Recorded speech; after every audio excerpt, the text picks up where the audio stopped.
안녕하십니까. 지금부터 바이드노믹스와 한국경제의 과제 정책 토론회를 시작하겠습니다. 저는 오늘 사회를 맡은 김보전 KDI 글로벌 경제실 연구원입니다. 본 행사는 KDI가 주관하고 한국조세재정연구원, 산업연구원, 대외경제정책연구원이 참여합니다. 오늘 정책토론회에서는 바이든 정부 출범 이후 미국 경제정책 기조의 변화를 살펴보고 미국이 코로나19 대응과 포용적 회복을 위해 추진하고 있는 재정, 산업, 통상 정책이 어떤 것이 있으며 한국은 이에 어떻게 대응해야 하는지를 논의합니다. 마지막으로 바이든 정부의 뉴딜 정책과 한국판 뉴딜을 비교하여 시사점을 도출하고자 합니다. 특히 오늘 정책 토론회는 세종시의 국책연구단지 연구기관들이 함께 국가 어젠다를 선제적으로 제시하기 위해 본 행사를 기획했습니다. 구체적인 방안과 전략 수립을 위한 토론의 장이 될 수 있도록 마지막까지 여러분의 많은 관심과 성원을 부탁드립니다. 먼저 홍장표 KDI 원장님의 개회사가 있겠습니다. 박수로 맞이하여 주시기 바랍니다.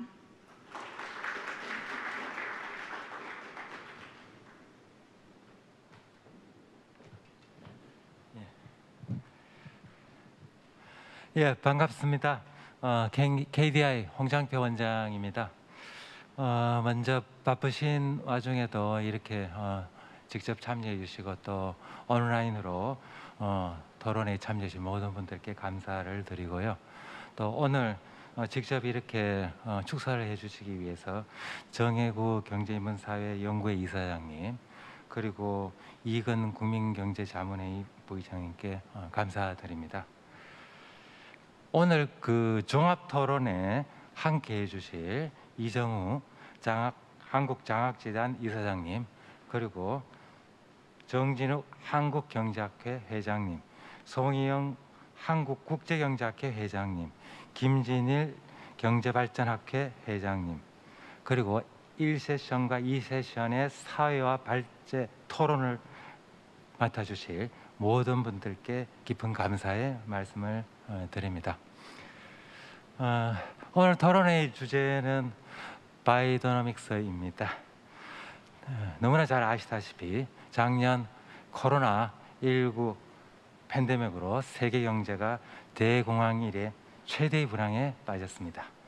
그리고 올해 들어와 코로나19 충격이 지속적으로 장기화되면서 계층별 경제 불균형이 심화되는 한편 디지털 저탄소 경제로의 전환이 가속화되는 가운데 그 어느 때보다도 정부의 적극적인 역할이 중요한 상황입니다.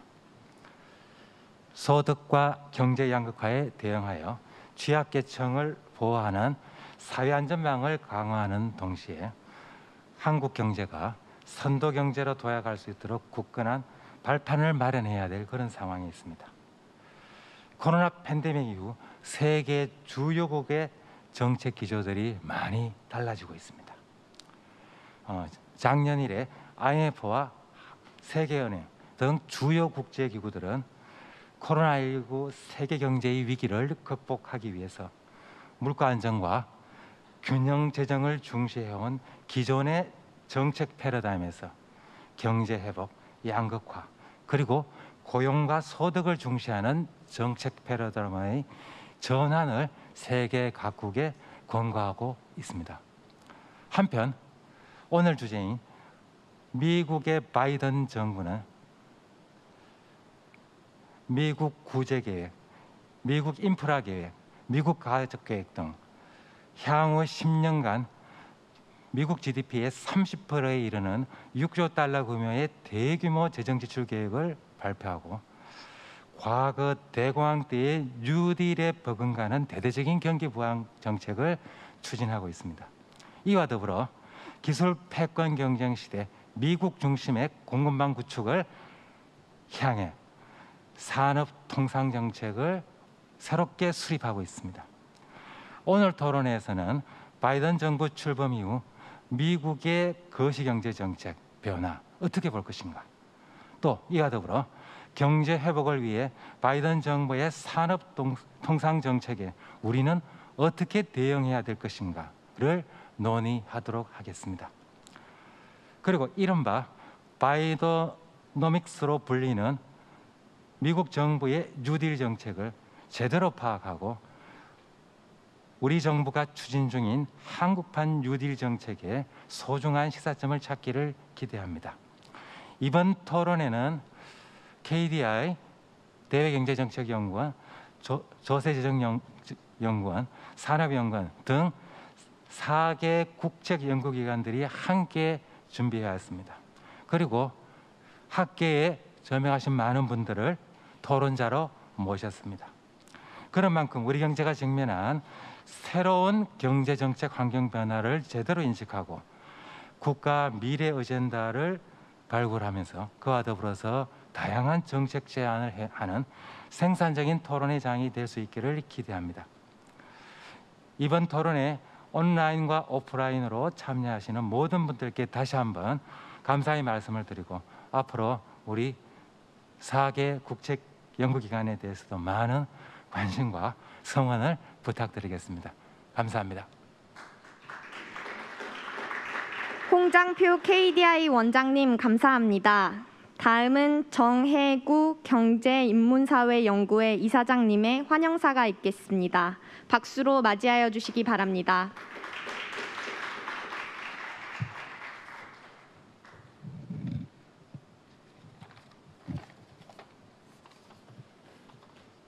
네, 여러분 안녕하십니까? 경제인문사회연구회 이사장 정혜구입니다. 오늘 한국개발연구원이 주최하는 바이드노믹스와 한국 경제 과제 정책 토론회 개최를 진심으로 축하드립니다. 그리고 이번 정책 토론회 행사를 준비해 주신 한국개발연구원 홍장표 원장님에게 감사드립니다. 또한 귀한 자리를 함께 해주신 이근 국민경제자문회의 부의장님, 김유찬 교수님, 장지상 교수님, 그리고 이정우 한국장학재단 이사장님을 비롯한 네 귀빈 여러분께도 깊은 감사의 말씀을 드립니다. 지난 1월 20일 출범한 바이든 정부는 출범 이후 대규모 경기 부양책을 추진하고 있습니다. 1조 9천억 달러 규모의 미국 구호계획, 2조 3천억 달러 규모의 미국 일자리 계획, 그리고 1조 8천억 달러의 미국 가족 계획이 바로 그것입니다. 전부 합하면 총 6조 달러, 우리나라 돈으로 계산해 보니까 한 6,700조 정도가 되더라고요. 6조 달러에 달하는 엄청난 규모입니다. 또한 바이든 정부는 이 같은 경기 부양책 재원을 위해 특히 부자들에 대한 증세를 강력히 추진하고 있습니다.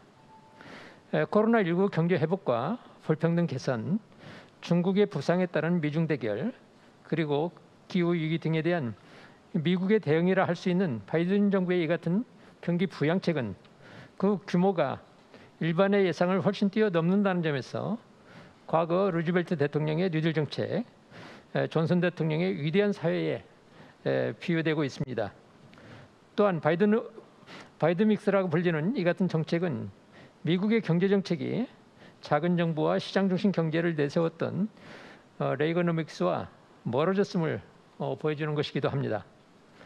바이든 정부의 이 같은 경제 정책은 그것이 미국만의 경제 부양을 넘어 케인즈주의에 이어 신자유주의로 이어졌던 세계 자본주의 흐름의 대전환을 의미할 수도 있다는 점에서 주목하지 않을 수가 없습니다. 또한 그것은 코로나19 위기 이후 경제 회복과 불평등 축소의 과제에 직면하고 있는 향후 한국 경제의 진로에 관해서도 많은 함의를 지니고 있는 것으로 보입니다. 한국 역시 코로나19 경제 위기 과정에서 재정 지원을 어떤 규모로 어떻게 시행할지에 대해서 많은 논란이 있었습니다. 또한 코로나19 경제 회복과 불평등 해소를 위해 어느 정도의 재정을 투자할 것인지에 대해서도 현재 많은 논의가 이루어지고 있습니다. 이와 관련하여 문재인 정부는 코로나19 경제 회복과 불평등 해소를 위해 2025년까지 160조를 한국판 뉴딜 2.0까지 포함하면 220조가 됩니다. 120조를 투입하고 그다음에 190만 개, 이것도 마찬가지로 한국판 뉴딜 2.0까지 포함하면 250만 개 일자리를 만들고자 하는 한국판 뉴딜 정책을 추진 중에 있습니다. 그렇다면 우리는 바이드노믹스 뉴딜 정책과 문재인 정부의 한국판 뉴딜 정책을 서로 비교하여 논의해 볼 필요가 있지 않을까 합니다. 그럼으로써 양국의 뉴딜 정책이 갖는 의미와 문제점을 비교해 볼 필요가 있기 때문에 그렇습니다. 그런 점에서 오늘 정책 토론회가 미국의 바이노믹스와 관련하여 코로나 이후 한국의 경제 정책이 어떤 방향에서 추진되어야 할지 진지하게 논의하는 자리가 되기를 바라겠습니다. 고맙습니다. 정혜구 이사장님 감사합니다. 다음은 이근 국민경제자문회의 부의장님의 축사가 있겠습니다. 박수로 맞이하여 주시기 바랍니다.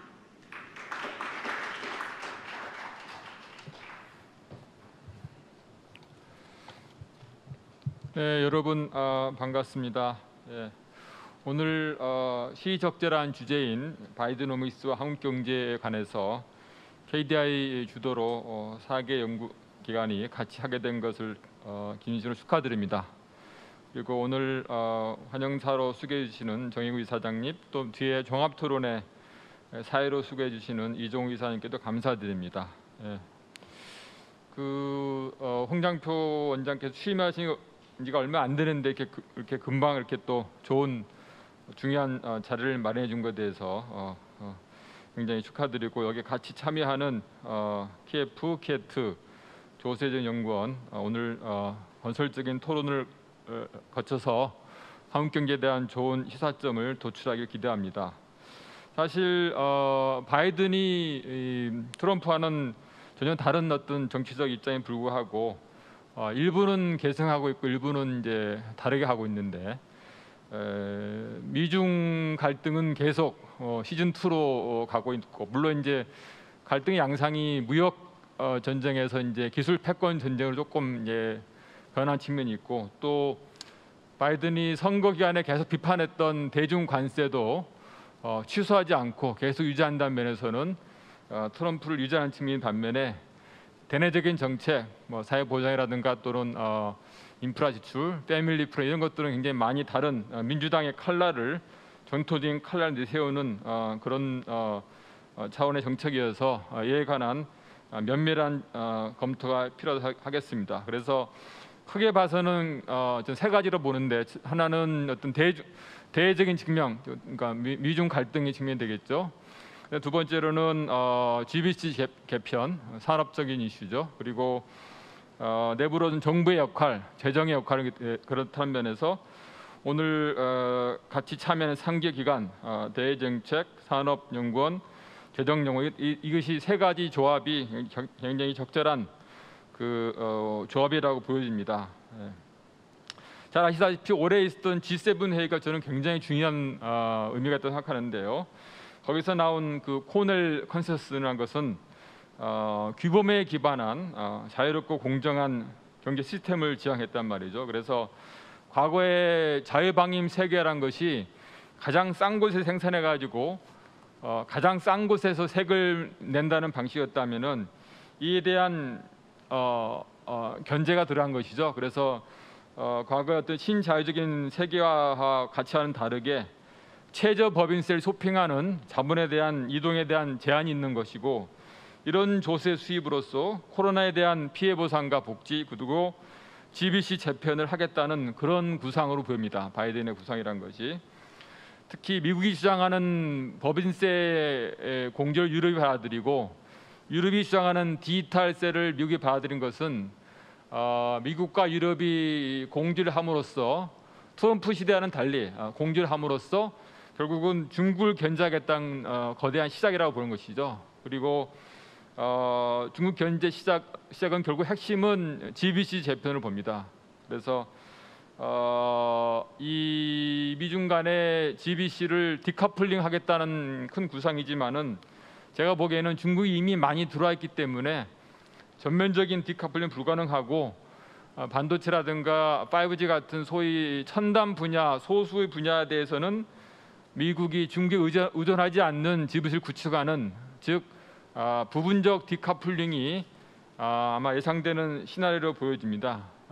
그렇다는 얘기는 중국이 이렇게 금방 몰락하진 않고 중국도 계속 성장에 나가는 가운데 미국은 또 서방은 최소한 첨단 분야에 대해서는 중국에 의존하지 않는 지부실을 이제 구축하는 시도로 간다는 얘기죠. 그리고 동시에 과거의 패러다임이 다자간 자유무역 협정이었다면은 이것이 거의 이제 뭐 소용이 없게 되고 소수 간의 동맹에 기초한 GBC 완전히 바뀐 것 같아요. 그래서 다자간 FTA에서 소수 동맹형 GBC로 바뀌는 엄청나게 큰 대외 산업 평균이 오고 있다는 얘기죠. 그래서 이런 상황이란 것은 그동안 FTA를 기반으로 해서 한국이 유일하게 미국, 중국, 인도, EU 다 FTA 체결한 유일한 나라이고 그런 통상질서에서 한국이 잘 해왔는데 이런 통상질서가 이제 더 이상 유효하지 않게 됨에 따라서 한국한테 큰 도전이라는 얘기죠. 대외적으로. 그다음 대내적으로도 한국이 지금 계속 잠재 성장률 하락이라든가 또는 대내적인 불평등 심화 이런 굉장히 많은 도전이 있는데 특히 제가 최근에 추산해 보니까 미국 대비 1인당 소득이 한국이 2019년에 70%에 도달했는데 이거 계속 쭉 가지 못하고 올해 내년 예상이 다 70%부터 떨어져요. 70%는 일본과 같은 수준인데 일본이 미국을 쭉 추격해 왔지만은 70% 수준을 지금 과거 10년, 15년 동안 못 넘고 있어요. 70%가 하나의 벽입니다, 벽. 그런데 반면에 독일과 대만은 이미 미국 대비 80%를 넘어섰어요. 그런데 지금 한국과 일본은 70%가 하나의 벽처럼 작용하는 것 같고 또 하나 벽은 뭐냐면은 2% 벽인데 뭐냐면 세계 전체 차지한 비중 중에서 한국이 2%를 못 넘고 있어요. 20년 동안. 그래서 올해 10대국에 들어갔는데 처음이 아니고 이미 2005년 한국이 10대국으로 돌아섰어요. 그때 2% 됐어요. 2%. 근데 다시 2% 떨어지고 15대국이 됐다가 작년에 다시 10대로 컴백한 겁니다. 그런데 계속 20년 동안 한국의 그 맥시멈 등수가 10등이었고 맥시멈 비중이 2%였어요. 그래서 저는 두 가지 벽이다. 70% 1인당 소득 70% 벽하고 세계 경제 차지한 비중 2% 벽의 두 가지 벽이 한국에 또 남아 있는 벽이라 생각해요. 이 두 개를 어떻게 극복할 것인가? 가 큰 화두로 되는 생각합니다. 그래서 반면에 이제 또 그래서 한국의 어떤 역할 면에서 국가 역할 면에서 여러 나라가 이제 코로나 이후에 하는 국가 역할이 전통적인 케인지안적인 복지 국가의 보상을 넘어서 적극적인 산업 정책하고 있다는 면에서 상당한 정도 뭐 심표터리안적인 어떤 공급적 국가형도 되고 이 두 개를 조합한 새로운 국가 형태에 대한 논의가 필요하다고 생각합니다. 그래서 모든 나라가 지금 코로나 또는 탄소 절감이라는 명분 가지고 적극적으로 개입하고 있다는 면에서 한국이 그냥 손 놓고 있으면은 잔이 낙후될 수밖에 없는 상황인 것 같아요. 그래서 단순히 시장 실패를 넘어서는 적극적인 개입을 하고 있다는 면에서 한국도 그런 차원의 국가 역할에 대한 재정립이 필요한 것 같습니다. 그래서 오늘 크게 세 가지의 측면, 다시 말해서 대외적인 미중 상황하에서 한국의 역할, 그다음에 국가 역할, 그다음에 GBC 재편 이런 것들이 아마 오늘 우리가 바이든이라는 어떤 화두를 놓고 우리가 검토 분석해야 할 화두라고 됩니다. 그래서 오늘 K대의 주도로 4개의 기관이 잘 모였는데 이 어려운 주제에 대해서 좋은 해결책을 또는 최소한 좋은 어떤 그 보는 프레임워크를 볼 수 있는 그런 기회가 되기를 바랍니다. 감사합니다. 이근 부의장님 축사 감사합니다.